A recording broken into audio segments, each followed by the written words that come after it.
దేవుడు చాలా క్లియర్ కట్గా ఇవి చేయాలి, ఇవి పాటించాలని మనందరికీ 66 పుస్తకాలలో కొన్ని మాటలను రిపీటెడ్గా రాయిస్తూనే ఉన్నాడు.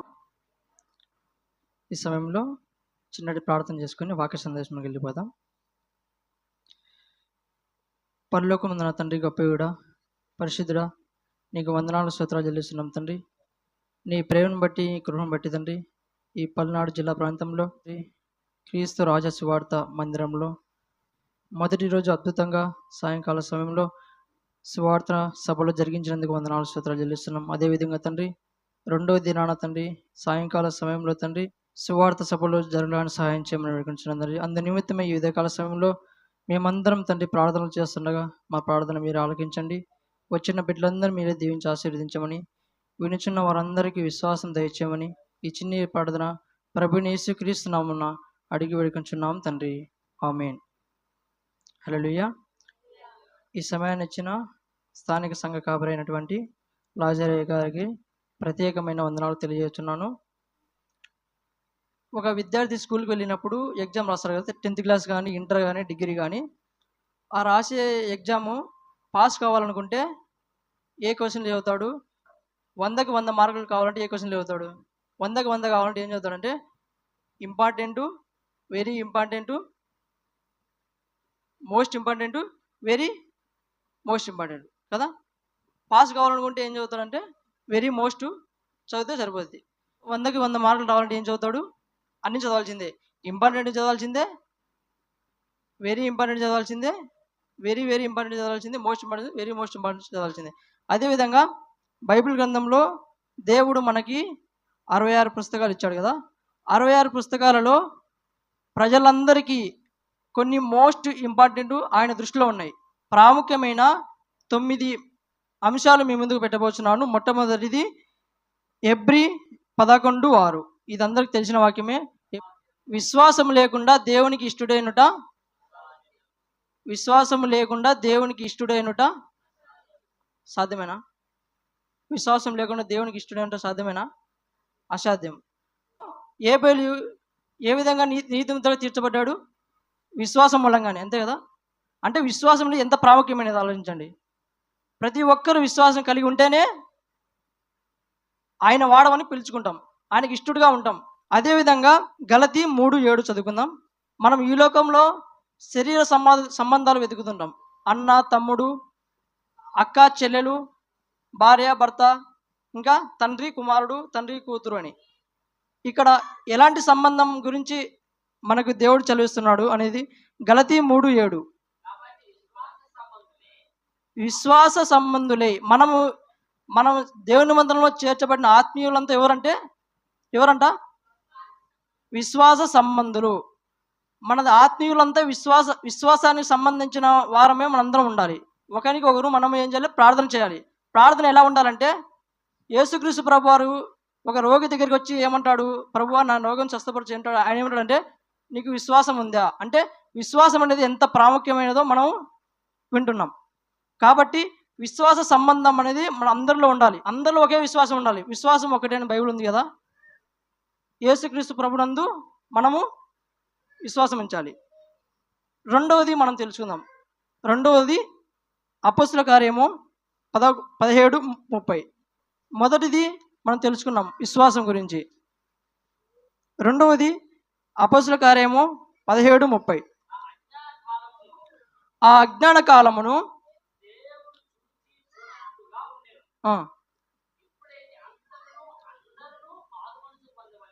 అందరును అంతటను. అందరునా కొందరునా? అందరు కదా. అంటే అందరూ అని ఆయన దృష్టిలో అందరూ అంటున్నాడంటే ఏమని? మోస్ట్ ఇంపార్టెంటే కదా. ఇంపార్టెంట్ మాత్రమేనా? Most important. అందరూ అన్నాడంటే ఏమంటే మోస్ట్ ఇంపార్టెంటేనా మాట. ఏంటంటే అందరును అంతటను చాలు మారు మనసు పొందాలి. నిన్నటి దినం ఏం జరిగింది? ఇక్కడ మారు మనసు జరిగిందా లేదా? ఎంతమంది అన్న? 43 మంది ఏం చేశారు? మారు మనసు పొందారు. మామూలుగా బాప్తిజం అనేది మొదటి రోజు, రెండో రోజు, మూడో రోజు. ఆ మూడో రోజు విన్న తర్వాత అప్పుడు తీర్మానానికి వస్తారో లేదో అనుమానం. అలాంటిది మొదటి రోజే 43 మంది బాప్తీసానికి సిద్ధపడి బాప్తీసం తీసుకున్నారు. అది ఎన్ని గంటలకి? రాత్రి 1 గంటకి. నేను ఫస్ట్ టైం చూడడం. 1 గంటకు బాప్తీసం తీసుకోవడం అనేది ఫస్ట్ టైం. అది ఆ సమయంలో. కాబట్టి మారు మనసు అనేది ఎంత ప్రాముఖ్యమో దేవుడు మనందరికీ తెలియజేస్తున్నారు. అందరూ అంతటను మారు మనసు పొందవలనని మనుషులకు ఏం చేస్తున్నాడు ఆయన? ఆజ్ఞ. దేవుని ఆజ్ఞను పాటించాలా లేదా? పాటించాలి కదా. మారు మనసు పొందాలని దేవుడే ఆజ్ఞ ఇస్తున్నప్పుడు మనము నిర్లక్ష్యం చేస్తున్నాం. ఇక్కడ ఉన్న అందరూ రక్షణ మారు మనసు పొందిన వారే కదా. ఓకే. కాబట్టి మొదటిది ఏంటి? దేవుని దృష్టిలో మోస్ట్ ఇంపార్టెంట్ అంటే అందరికి సంబంధించిన విషయం, కొందరికి మాత్రమే సంబంధించిన విషయం. విశ్వాసం అనేది అందరికి సంబంధించిన విషయం. కొన్ని ఉన్నాయి కొందరికి మాత్రం సంబంధించిన విషయాలు, అంటే గతించిపోయినవి. ఏంటి అంటే జంతు బలి గురించి. జంతు బలి ఇప్పటికి మనకి అమల్లో లేదు. అందరి గురించి యేసు ప్రభువారు శిలువలో మరణించి సమాధి చేయబడి మూడో దినం తిరిగి లేచాడు. కాబట్టి యేసుక్రీస్తు నందు ఎవరైతే ఆయన మాటలు విని ఆయన ఎందుకు రక్షణ పొందడానికి మారు మనసు పొందుతారో వారందరూ ఆయన కుమారులుగా పిలువబడతారు. కాబట్టి మొదటిది విశ్వాసం అందరికీ. రెండవది ఏంటి? మారు మనసు. మూడవది కూడా తెలుసుకుందాం. 1 తిమోతి 2:4 మనుషులందరూ రక్షణ పొంది సత్యమును గూర్చిన అనుభవ జ్ఞానము గలవారై ఉండవలనని ఇచ్చయించుచున్నాడు. దేవుని నిర్ణయం ఏంటంటే మనుషులందరూ రక్షణ పొందాలి. రక్షణ పొందిన తర్వాత ఏం చేయాలంటున్నాడు? Next step. రక్షణ పొందారు, 43 మంది రక్షణ పొందారు కదా, వాళ్ళు నెక్స్ట్ ఏం చేయాలి? పక్కనే ఉందన్నమాట. వాళ్ళు ఏం చేయాలంటే సత్యంను గురించిన అనుభవ జ్ఞానము గలవారే ఉండాలి. సత్యం గురించి అనుభవ జ్ఞానం గలవారే ఉండాలంటే ఏం చేయాలి? సంఘ సహవాసానికి ఎప్పుడున్నా ఏ సమయంలో ఉన్నా సంఘ సహవాసాన్ని మిస్ చేసుకోకూడదు. ఆదివారమైనా, శనివారమైనా, మంగళవారమైనా, సోమవారమైనా. కాబట్టి రక్షణ అనేది మనుషులందరూ రక్షణ పొందాలనేది దేవుని నిర్ణయం. అదేవిధంగా మార్కు 16:15 కూడా ఉంటుంది. రక్షణ పొందాలంటే ముందు ఏం జరగాల? ఇలాంటి సువార్త సభలు జరగాల. అంతేనా? 3 రోజులు సువార్త సభలు జరుగుతున్నాయి కదా. రక్షణ పొందాలంటే ఒక వ్యక్తి, నేను 43 మంది బాప్తిజం పొందారు కదా, బాప్తిజం పొందడానికి కారణం ఏంటి? కారణం ఏంటి? సువార్త సభ జరిగింది కాబట్టి రక్షణ పొంద. సువార్త సభ జరగలేదు, ఏం జరుగుతుంది? రక్షణ జరగదు. రక్షణ జరగకపోతే ఏమవుతుంది? ఆ వ్యక్తి పాపిగాని మిగిలిపోతాడు, చనిపోయిన తర్వాత నరకానికి పోతాడు. కాబట్టి ఆ పాపంలో ఉండే వ్యక్తి రక్షణ మార్గంలోకి తీసుకోవడానికే 3 రోజుల సువార్త సభ. కాబట్టి రక్షణ అనేది ప్రతి ఒక్కరికి సంబంధించిన విషయం. దేవుని దృష్టిలో రక్షణ అనేది చాలా very very very most important అయిన మాట. 4వది అపోస్తుల కార్యము 10:35 ప్రతి జనములోను అని మాట ఉంది. ప్రతి జనములోను ఆయనకు భయపడి నీతిగా నడుచుకుని వానిని ఆయన అంగీకరించును. ప్రతి జనము. ఇక్కడ మనం చదువుకున్న వాక్య భాగం నుండి నేను మనుషులందరూ అంటున్నాడు, ప్రతి జనము అంటున్నాడు, అందరూ అనే పదం ఉంది. అందరూ ఉన్నాడంటే దేవుని దృష్టిలో మోస్ట్ ఇంపార్టెంట్ అయిన పదాలు. ఆయన కోరుకుంటున్నాడు ఇవి చేయాలని. ఏంటి అంటే ప్రతి జనములోను.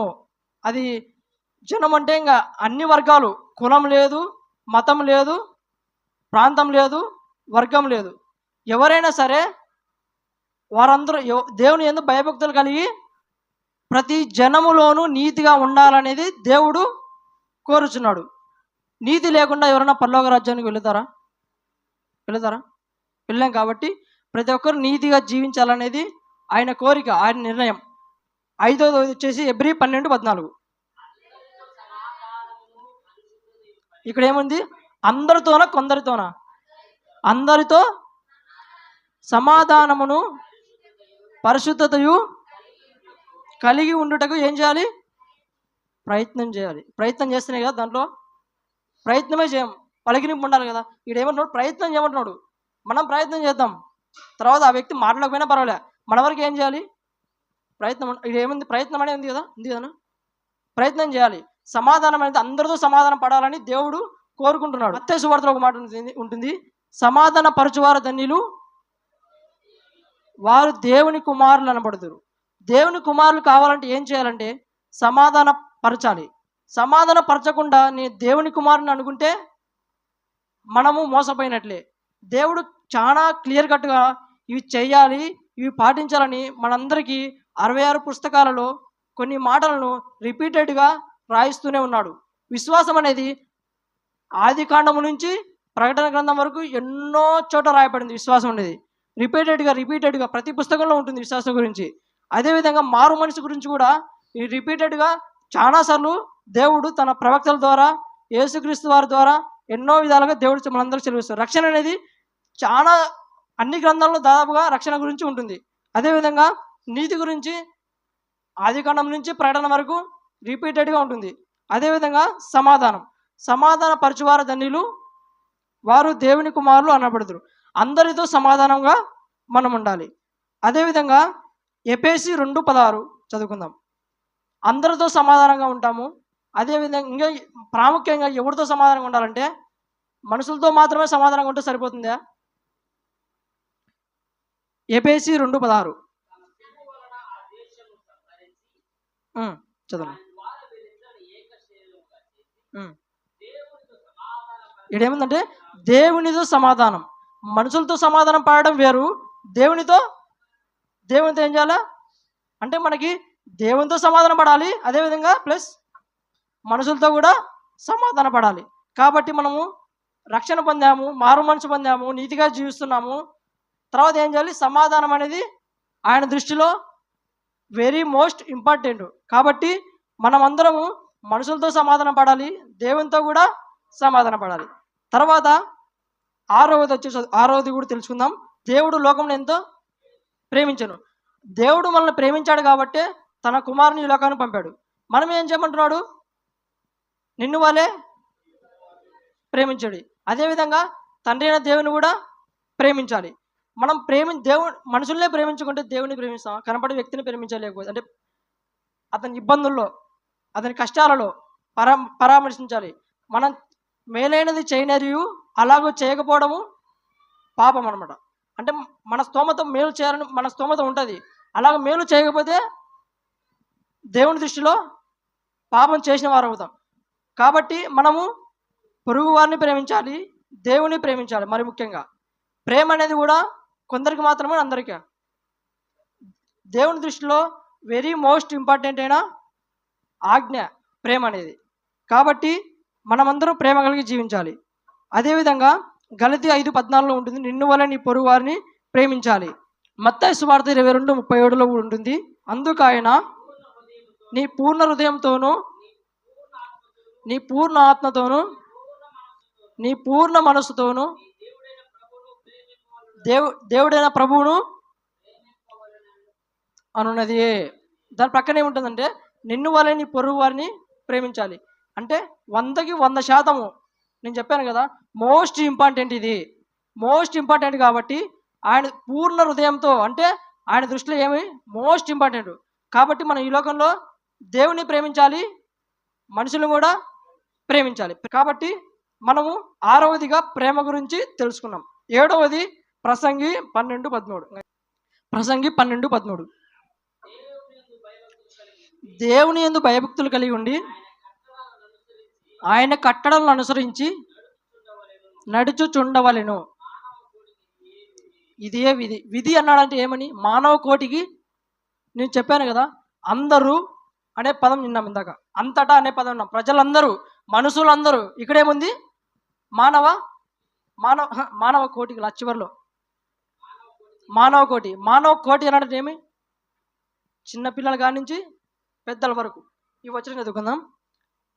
కీర్తనలు 115:13 ఇక్కడ ఉంటుంది, పిల్లల నుంచి పెద్దల వరకు అని.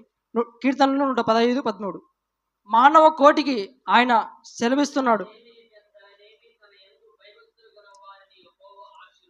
మానవ కోటి అంటే ఏంది? పిల్లలనేమి పెద్దలనేమి ప్రతి ఒక్కరూ, వృద్ధుల వరకు, పిల్లల నుంచి వృద్ధుల వరకు మానవ కోటి మొత్తం ప్రతి ఒక్కరూ దేవుడు అంటే భయము, భక్తి కలిగి జీవించాలి. అదేవిధంగా హెబ్రీ 12:14 14 ముగిస్తున్నాను. మొదటిది విశ్వాసం, రెండవది మారు మనసు, మూడవది రక్షణ, 4 నీతి, 5 సమాధానం, 6 ప్రేమ, 7 భయభక్తులు, 8 చదువుకుందాం. ఎబ్రీ 12:14 పరిశుద్ధత. పరిశుద్ధత అనేది చాలా very very very most important. పరిశుద్ధత లేకుండా అసలు ఆయన దగ్గరకు ఉండలేము. పరిశుద్ధత అనేది ఒక చోట అంటాడు, నేను పరిశుద్ధులను కనుక మీరును పరిశుద్ధులే ఉండండి. పరిశుద్ధత అనేది ప్రతి ఒక్కరికి సంబంధించిన విషయమే కదా. మనుషులందరూ పరిశుద్ధంగా ఉండాలని దేవుడు ఆశపడుతున్నాడు. ఆరాధన చేయకుండా పరలోక రాజ్యానికి ప్రవేశించగలమా? ప్రవేశించగలమా? కాబట్టి ఆరాధన చేయాలనేది దేవుడు కోరుకుంటున్నాడు. ఏ లోకంలో? భూలోకంలో ఆరాధన ఉంది, పరలోకంలో కూడా ఆరాధన ఉంది. పరలోకంలో ఆరాధన ఎలా అంటారా? చదువుకుందాం. చివరిగా చేస్తున్నాను నేను. ప్రకటన 5:13-14. ఆరాధన అనేది భూలోకానికి మాత్రం సంబంధించిన విషయం కాదు, 3 లోకాలకు సంబంధించిన విషయం. పరలోకమందును మొదటిది ఏంది? ఓకే. రెండవది భూలోకం, మూడవది భూమి కింద ఆయన స్తుతులు చెల్లించడము, ఆయనకు స్తోత్రం చెల్లించడం. పరలోకంలో ఆరాధన ఉంది, భూలోకంలో ఆరాధన ఉంది, భూమి కింద ఉన్న పరదేశంలో కూడా ఆరాధన ఉంది. కాబట్టి దేవునికి ఆరాధన చేయాలనేది దేవుడు కోరుకుంటున్నాడు. ఈ 9 సూత్రాలు చెప్పాను. మొదటిది విశ్వాసము, రెండవది విశ్వాసం అనేది అందరికి సంబంధించిన విషయం. విశ్వాసం లేకుండా పరలోక రాజ్యానికి వెళ్ళలేం. రెండవది మారు మనసు లేకుండా పరలోక రాజ్యానికి వెళ్ళలేం. మూడవది రక్షణ లేకుండా ఆయనకి ఇష్టలుగా ఉండలేం, పరలోక రాజ్యానికి వెళ్ళలేం. నాలుగవది నీతి లేకుండా పరలోక రాజ్యానికి వెళ్ళలేం. ఐదవది సమాధానం లేకుండా కూడా పరలోక రాజ్యానికి వెళ్ళలేం. ఆరవది ప్రేమ లేకుండా పరలోక రాజ్యానికి వెళ్ళలేం. ఏడవది భయభక్తులు లేకుండా పరలోక రాజ్యానికి వెళ్ళలేం.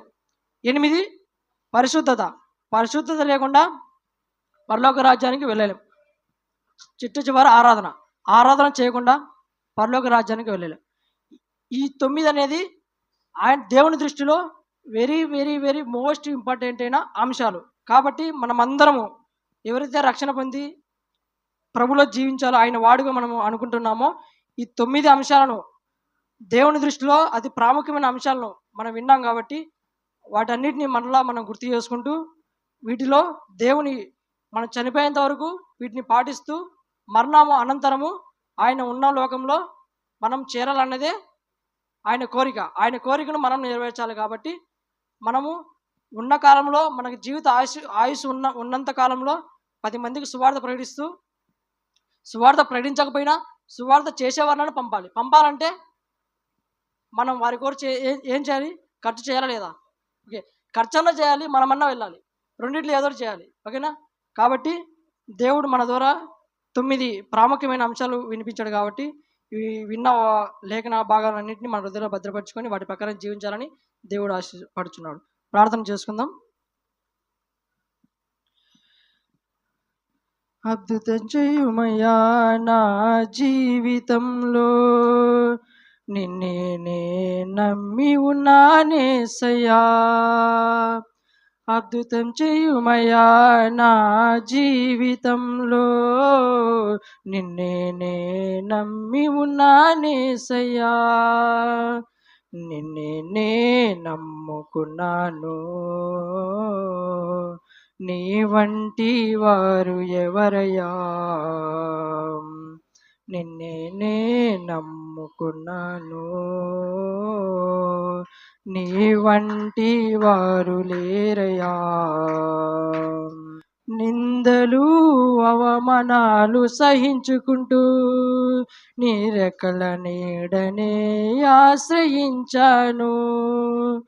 నిందలు అవమానాలు సహించుకుంటూ నీ రెక్కల నీడనే ఆశ్రయించాను.